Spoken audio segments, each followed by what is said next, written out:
Hello, welcome to Mark Langley's Horsemanship Podcast, a podcast helping people to understand their horses better, to provide solutions in a calm, connected way.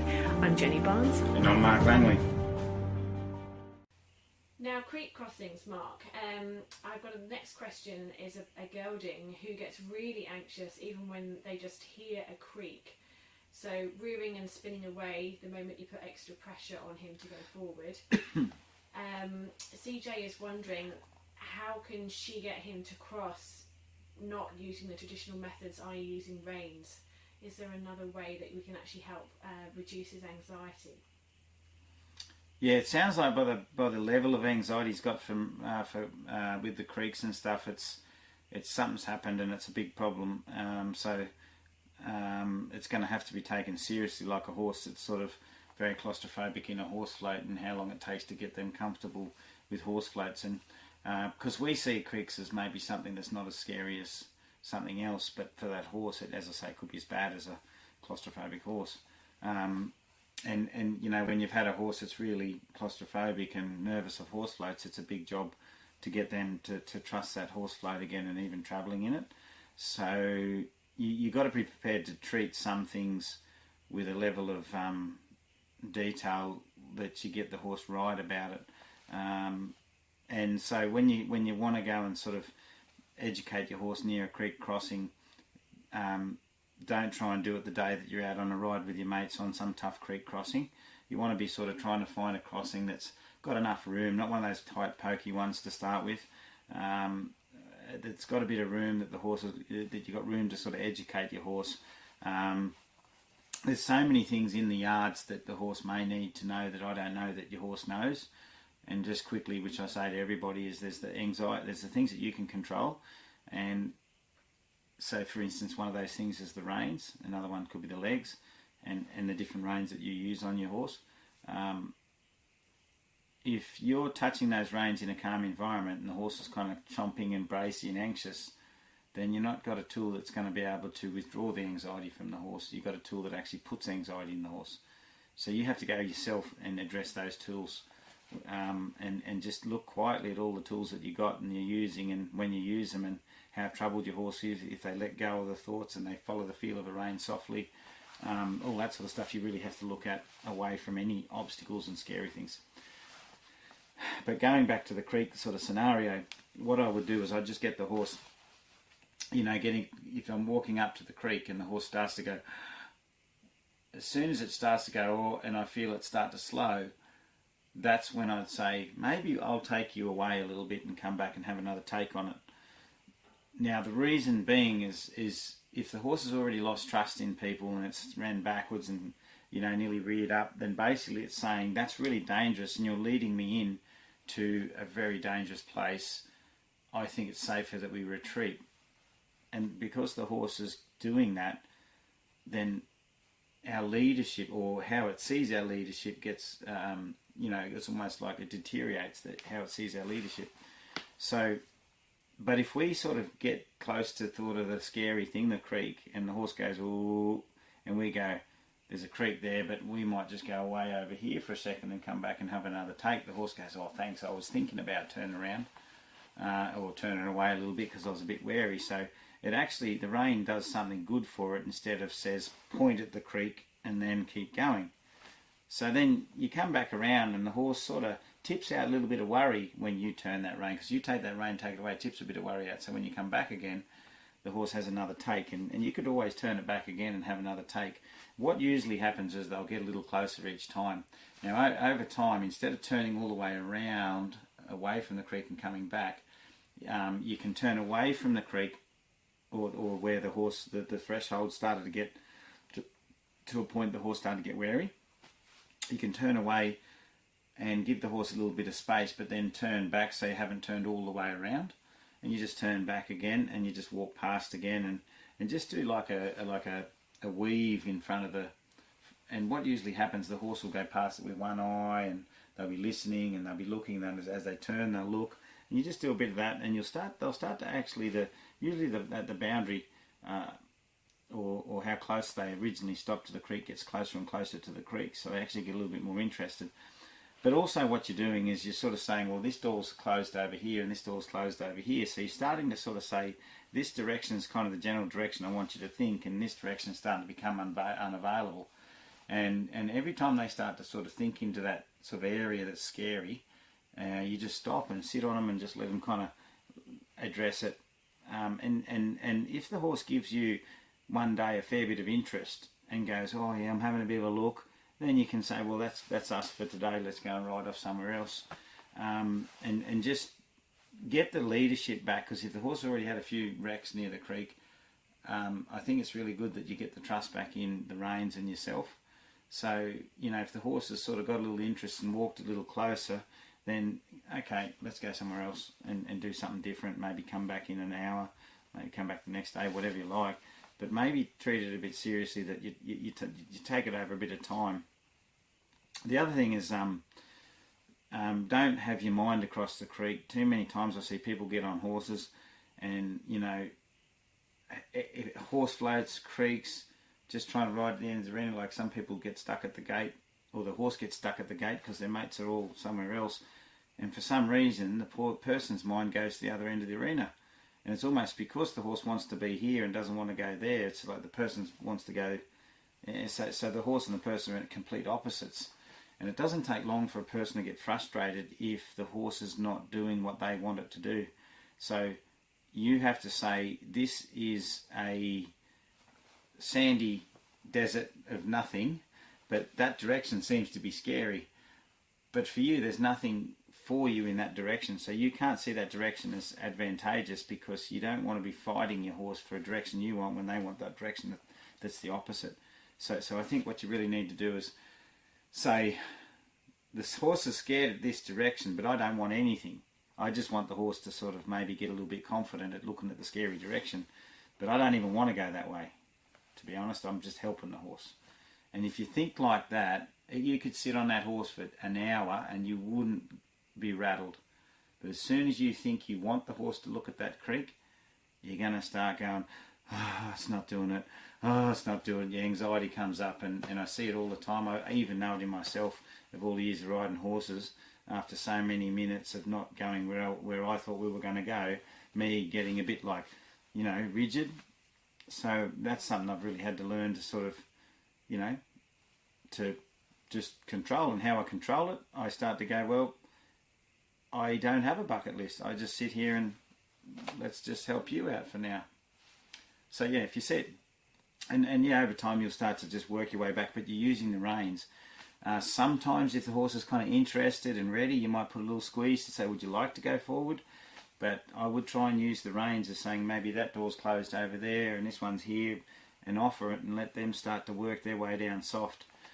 Because once they start rushing across things, they lose trust in you, then they start to get tunnel vision, like the destinating horses. And like a destinating horse is a simple example of getting a horse to start to become a bit of a destinator or a tunnel vision horse is riding along up a bit of a track. There's a scary shed over there. The horse goes, ooh, and slows down. The person straightens it out and squeezes it, pushes it through, and the horse goes, oh, I didn't like that, and then something else spooks it over there, and the person straightens it out and squeezes it. And then after a while, the horse goes, I'm not allowed to think. This is all too scary. Block, block, block, block, block. Tunnel vision, and all they're looking at is the future. And then when something really big happens that they didn't see, they get really rattled, and that's when they hit the red line. So it's important you let your horses look at the things, wait a little. Don't squeeze them as soon as you felt them slow down when you're riding. Just wait a little and then maybe steer them away from that a little bit and then come back around it this way. And then soon enough, they'll learn to sort of think their way through a lot of situations, and they'll always be in the present, not in the future. Mark, Eleanor's wondering if you can explain a little bit more about how she should be using her reins and her legs. So she has a horse which is very sensitive, and she's been riding in a way that she feels is probably different from what you would like her to be doing. So I'll give you an example. From a standstill, she can ease the reins and he'll move forward with no heels. So she thought that was quite a good thing because he was able to respond so easily to it. And if she dropped the reins, then he would stay still. But she'd just like you to explain as if she knew nothing from scratch, how you would like her to be approaching reins and legs. Okay, so the first thing, before I forget the one part of the question there, or what you said you were doing when I get sort of lost in answering the question, is easing the reins and moving forward. If you just loosen on the reins and you're not asking for any turning or anything like that, then you would use your legs to ask your horse to walk forward. But on young horses and older horses that have sort of that don't have a lot of confidence, or bracy ones, or ones that are stuck at the gate, whatever, I tend to teach them movement before I use my legs. So that means I'm generally teaching them to turn, doing a lot of one rein starts. Okay, and once they can find movement, and after they've turned and they're moving in the turn, you let the rein off and they'll generally keep moving out on a straight line. And in those cases, you don't really have to kick them after the turn, or use your legs after the turn, because they're kind of already moving out of that turn anyway, and you just relax and go with them. But when you're just standing on them and you haven't asked anything, basically legs are to go forward. You wouldn't do anything, you wouldn't do a lot with the reins in the sense, because that's the time you do need legs to say go forward. So and I guess what I want to say for everybody, which is so important, is over the years of trying to figure out better ways to get horses to sort of, I guess, say yes, I can do this, is I had to figure out what I was really using the reins for, what I was using my legs for, because I didn't want to go to sort of more artificial aids past my legs to make a horse go like, if you don't listen to my legs, I'm going to bump you with a stick, or if you don't listen to my legs, I'm going to have to get my neighbour to come and chase you with a flag, or how far down the line are you willing to go to get your horse to move. And then I realised that the reason a lot of horses weren't moving is because, one, of lack of confidence, two, their thoughts were somewhere else. I mean, most of the time, the ones with their thoughts somewhere else, they're back at the last place of safety or something like that. And the other one is there's something up there and they're really frightened of it and they don't want to go towards it, but it's not like they're destinating anywhere. They're just petrified of going up there because they don't know. As I say, that goes back to that lack of confidence. So a lot of times when we feel our horses slow down, we've got to go work out, why did my horse just slow down? Did it just slow down because of lack of impulsion, which usually in a lot of cases it's not necessarily the case. So the things that horses slow down to are, one, my mates are at the gate and I want to go back to the gate, or back to the stable, back to the paddock. And that's why if we're going this way and the paddock's back this way, then or back behind us somewhere, the horse starts to slow down. So because we feel a horse slow down, we go, oh, slowing down means I have to kick or put my legs on. But in reality, the horse is actually thinking kind of backwards over there. So that's a steering problem. It's got nothing, I don't treat it as an acceleration problem, because the thoughts are over there and the body's over here.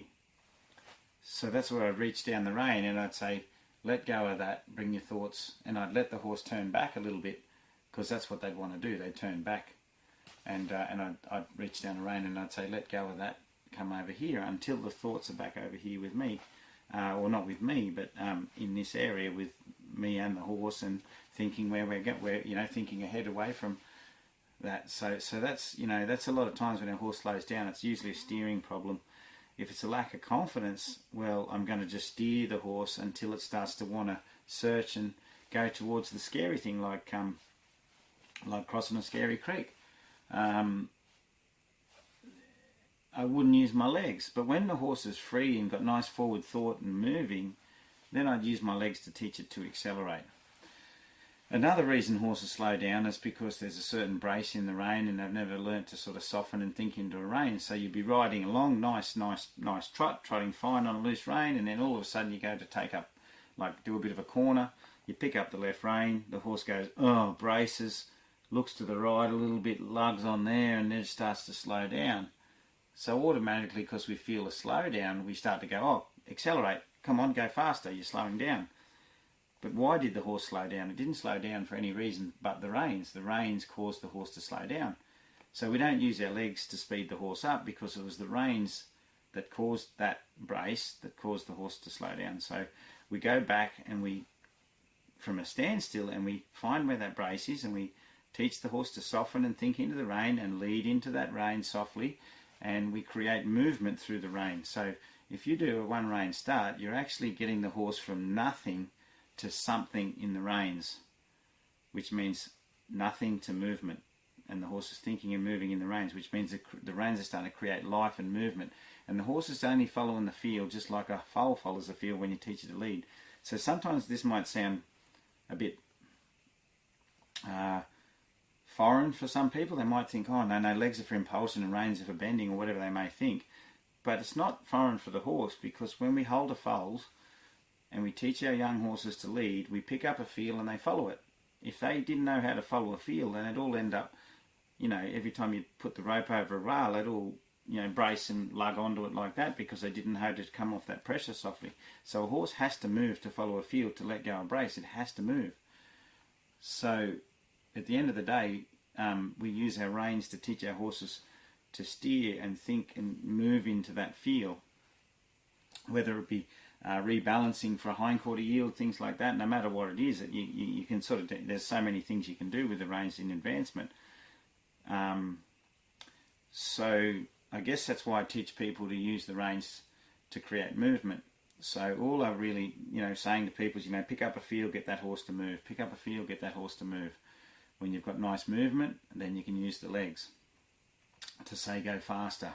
And what happens is, doing one thing at a time, you start to go, right, I'm using the legs for this and I'm using the reins for this. And the other thing is, what I want you to think about is, you're asking a question. So by asking a question, you know the answer to that question. So instead of putting the legs on because the horse is slowing down, you're putting the legs on to say, I would like you to walk like this, or I would like you to trot up into a slow trot. You're not saying, oh, come on, keep going, because the horse is still thinking with its mate. So you're asking a specific question. So if you ask a question, you have to know the answer first. You can't just ask it and then the horse just gives you something and you kind of go, oh, well, that'll do. Because then the horses will always kind of make mistakes, because we weren't very specific on what we wanted. So, yeah, I guess one day you'll get so close together with legs and reins that they'll nearly be working simultaneously. But at the start, it's, I'm using my reins, I'm using my legs. And yeah, I hope that makes sense to you. But anyway, it'll once you muddle through all that answer, you'll figure it out. But the best thing is if you're steering around and using the reins, the horse should be moving. If you just hang the reins there, it stops. And if the reins are hung and you want to squeeze it up into a walk or a trot, that's okay. The horse can go out on a loose rein without any feel in the reins, because that's when the legs have come in and said you can move forward, and that's fine. Vanessa has a question for you about her horse that she took to a clinic about a year ago with you. So her horse was trialled with the police, was very afraid of his rider and the reins. She's been working with him and going good with him, but she recently took him on a 3-day dressage clinic, and she found that on day 1 he was good, but day 2 he wasn't so good, and by day 3 she really felt he was about to explode if she moved her legs in the wrong way. She hadn't really felt that level of anxiety in him since she had him at your clinic, so she's understanding that it's the staying overnight away that is causing problems for him. She's got another clinic with you booked coming up at the end of the year, and it will mean another overnight stay. So she's just wondering, have you got any advice to help with helping him to make the clinic overnight a bit of a better experience? Yeah, well, firstly, congratulations for getting him coming along better, because he did really have a bit of trouble at that clinic, and though we saw some kind of good responses in him, it was really sort of highlighted the old trouble and the worry that he couldn't tip out when his mind started to freeze, because he was only on the borderline of really tapping out. And so good on you for going, getting a good response and a change in him. I will say, I think there's still things in his education that you'll be still seeing, or I'll see, that are like he's still maybe not aware and soft enough in his environment. There'll be things down his sides and pressure that I think there'll still be areas where he's uncomfortable, and they show up usually when the cup's a bit like when his worry cup's got more worry in it. So so when he's but the fact that he's staying a lot calmer now shows that he's getting more comfortable with the things that you're showing him. But what I did notice is when his worry cup was full, we could tip it out. Even when he had a kind of a tap out at the clinic, we could tip it out and show him that there's a better way and there's a field to follow, and then he gets soft.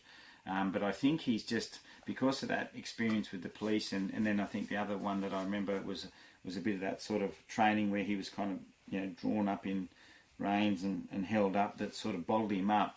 Under pressure, he just sometimes might go back to the bottle up thing where he just sort of, you know, he's like a pressure cooker, and that would be the pressure from staying overnight too many times and things like that. So when he's thinking and he's active, he's getting more calm with things, but when he suddenly gets that bottled up pressure and the worry cup's full, I think even your education starts to frighten him, because it goes back to when he was frightened of that sort of stuff. So there's always things that you'll improve on at home that'll get him better and better. And I guess when I see you, I'll try and sort of talk to you about, you know, the things I see that maybe when he's calm, there's still areas that I'd be working on. And but in the sense of getting him prepared for the clinic, you have to find out what's the thing that ticks him the most, and it's probably like I try and set up like human scenarios so people can sort of feel what it feels like to be a horse. No, though it's not exact, I'd say, you know, you could imagine if you were a child and you were taken away from your parents into a very stressful environment, but no one ever told you what was happening. They just put you in the back of a car and then took you into this really stressful place with loud music and crazy people, and you know, you'd get very, very stressed, and you'd either shut down or you'd just panic or whatever. And I think sometimes that's what horses go through, and we've got to recognise that. So, but if we sort of somehow graded that exposure for that child, then they might be able to cope in small doses with that environment. So something I would sort of look at is, how is he in a stable when in his comfortable environment? When you walk him in and out of a stable, is he sometimes get a bit nervous, or old habits from when he was in the police force, maybe stabled more, things like that?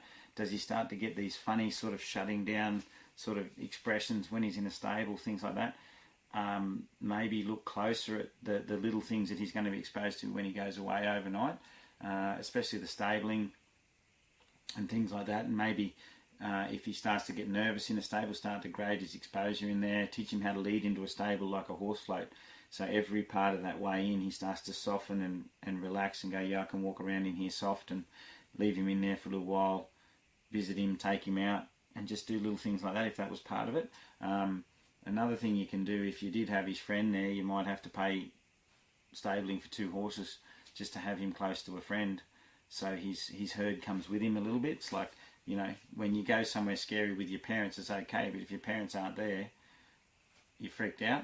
So if you could maybe look into that, that might be an option. I know it's a little bit more money for stabling, but you know, it's worth it if the horse goes through it feeling a lot better, because over time they'll go back to losing trust in us if we take them to too many scary experiences that they lose the plot in. The other thing, you know, is at the clinic, if you don't have a friend that he can come with, then maybe with all the other horses at the clinic, there's got to be one that he's going to be friendly with.